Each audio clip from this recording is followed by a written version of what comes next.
Punta na tayo sa birahan ha, patapos ng good news. So sana, happy Friday everyone. Yan, at least. Diba? Ganyan lagi tayo. Sisikapin na natin ulit mag-live. Punta na tayo rito sa medyo bisitan. No? Ano sabi ba rito? Anak ng titing, Ba't palakpak? Sabi rito. Hindi, alam nyo naman, nung kamakailan, etong ang kasi on the hot seat talaga yung mga Duterte ngayon. Lalo na tong si Paulo. Although lahat naman sila, pero si Paulo Duterte kasi, talagang ito, sabit to, maraming gigil, Hindi lang mga loyalista, hindi lang mga PBBM supporter, pati mga dilawan medyo gigil sa 51 billion. Yan yung medyo pinanggigigilan nila kasi nga naman, butya, ilabas mo na kasi yung 51 billion dyan, Brad. Sa'yo na yan? Parang, akala mo, tinuring mo na parang pera mo ba yan? Ayop Tapos nung kamakailan, medyo nagyayabang pa to kay Tinyo. Hindi ako natatakot, mga ganun-ganun ba? Sige, tsaka imbestigahan nyo rin si ganto, si ganyan. Butya, parang ganyan. Yun naman pala, tae-tae. Nung kailan na nagpakita itong si Congressman, Majority Leader, si Congressman Sandro, nung pagpunta niya, pumunta siya dun sa ICI, 4 na kahon daw 4 na kahon na dokumento, para makakatulong. Napakaganda nga nun. Sarap na nga sana mag-live nun, kasi ang ganda ng mga, eto talaga, mga administrasyon ngayon, talagang mga pasikat sa sa paggawa ng mga kabutihan.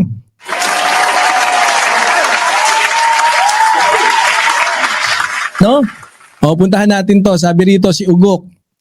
Sabi dito, sa balita, Ugok, di ako pinanganak kahapon. Yun. Okay. Mahirap yung pindutan natin yan. Ugok, di ako pinanganak kahapon. Representative Pulong, rumesback kay Representative Tinyo. Ayan. Etong si Tinyo kasi, actually magigil din naman si Tinyo pati sa administrasyon. Medyo critic din siya pagdating sa administrasyon. Pero hindi yun yung topic natin yan. Sabi rito, binueltahan ni Davao 1st District Representative Paulo Pulong Duterte ang naging komento sa kanya ni ACT Teacher Party List Representative Antonio Tinio kaugnay sa pagtanggi nito sa imbitasyon ng Independent Commission for Infrastructure or ICI na dumalo sa kanilang pagdinig. Bakit biglang dinaga si Pulong? Anyari, I welcome the investigation at wala tayong tinatago. Wala tayong kinakatakutan. Wala ka palang sipsiputin. Wala pala. Joke lang. Alam niyo naman yung mga Duterte, di ba? Lahat ng hamon pinapalagan niya mga yan. Di ba? Wala, ikaw naman kasi, Representative Tinyo, Congressman Tinyo, ikaw din Ikaw yung may kasalanan, alam mo nang tanga yan Patol ka pa ng patol. Alam mo nang duwag yan Di ba? Si Duterte hinamon si Carpio. Di ba? Si Justice Carpio. Sabi, Justice Carpio, ano tayo? Putang inang mag-debat. Putang inang. Nung pinalagan ni former Justice Carpio, sabi ni biglang hindi na nagsalita. Ang pinagsalita na sino to? Si Roque na. Si Baklang Paronda. Ano sabi ni Baklang Paronda? Hindi na para patulang ka pa, sa debate. Hindi ka papatulan ni Duterte sa debate. Sabi ko, puta. Ano? Sorry. Ulit. Si Digong yung naghamon? Tapos, siya na yung ngayong hindi napapatol? Ganon. Di ba? Laban bawi ang mga yan. Tapos sumunod. Nasa listahan ko nung ako'y mayor pa lang. Putang inang yan. Nang tinanong na nung reporter, Mr. President, totoo po ba na nasa listahan ng nasa listahan ng adik si... Wala akong sinabi ng ganyan. Patayin ako ni Marcos niyan. Ang inang yan. Diba? Oh, si Sara. Wala rin. Di mo na kailangan lumayo. Si Sara, ano sabi ni Sara? Sabi ni Sara, Pucha, hindi ko hindi ko sinabi na mag-resign si or pababain. Sabi niya gano'n, wala daw siyang gano'n. Ano pa? Yung siya yung nag-expose na nakita daw si Duterte, si Digong, na nakahiga siya sa hig. Walang malay. Nung lately lang, bago i-hearing si Digong para sa kanyang apila para sa interim release, ayun. Hindi niya raw sinabi yun. Sino pa? Si Baste. Pucha, nako, complete package kayo. Kingin na. Ay, puta. Iba-iba na nabindot natin. Asa na?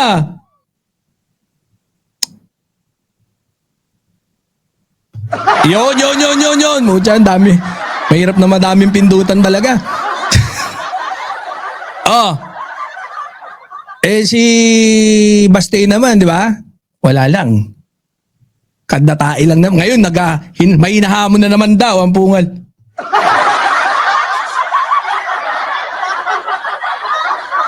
Kala mo naman, atrasan ka ni, di ba?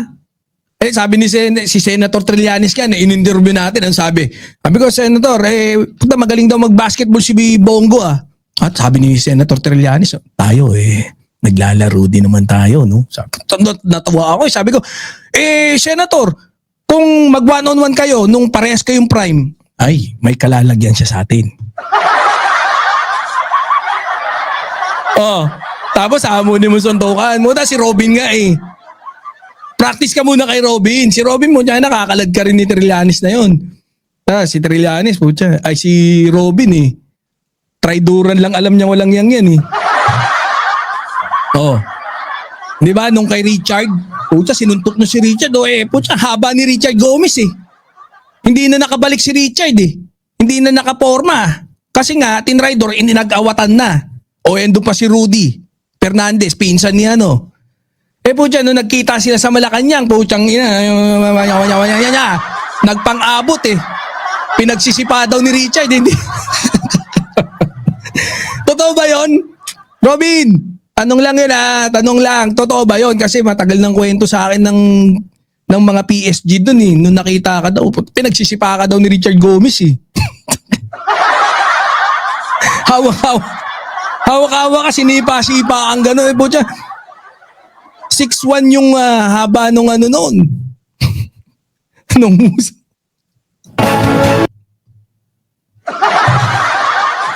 Kaya, eto ba? Doon si Bulong. Ikaw, ang may mali dito, ikaw na dyan. Representative Dino, ikaw na may mali dyan.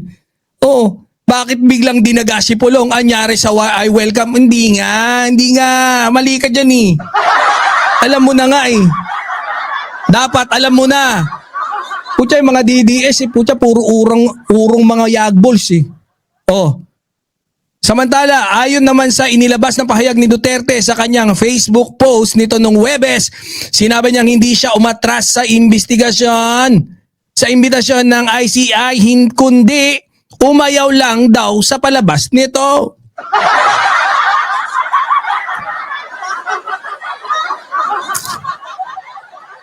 Ang daming palusot.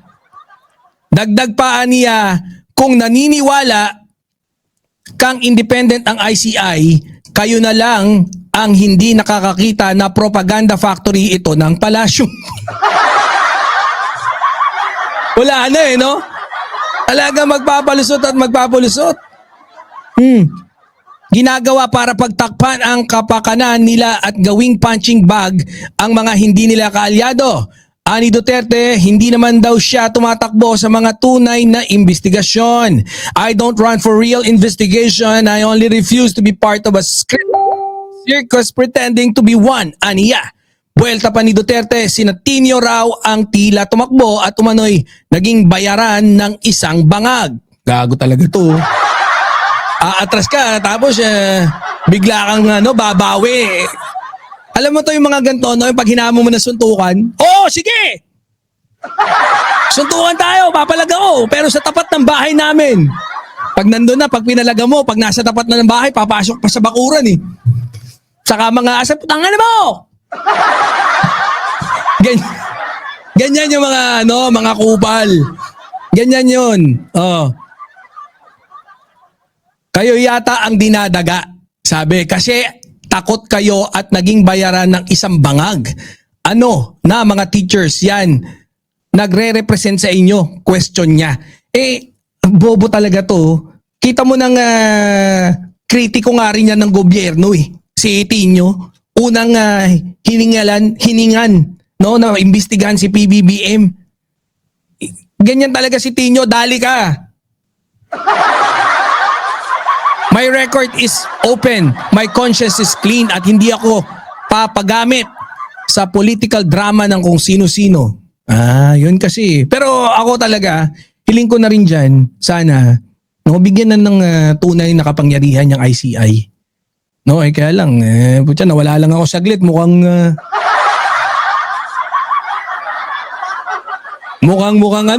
no? Wala. Kaya ako, kung ako sa iyo, Tinio, wag ka nang anong tawag dito? Wag ka nang umasa na papalagan pa, yung mga kung anumang hamon pagdating sa investigasyon. Talagang meron na nakaakibat, bit-bit na palusot ang mga kupal na yan. Yung Duterte, binigay na natin yung mga halimbawa kung saan at kung bakit, na talagang sigurado tayong hindi yan sisipot sa kahit anong hamon, lalo na't pagdating sa investigasyon sa mga nakorap.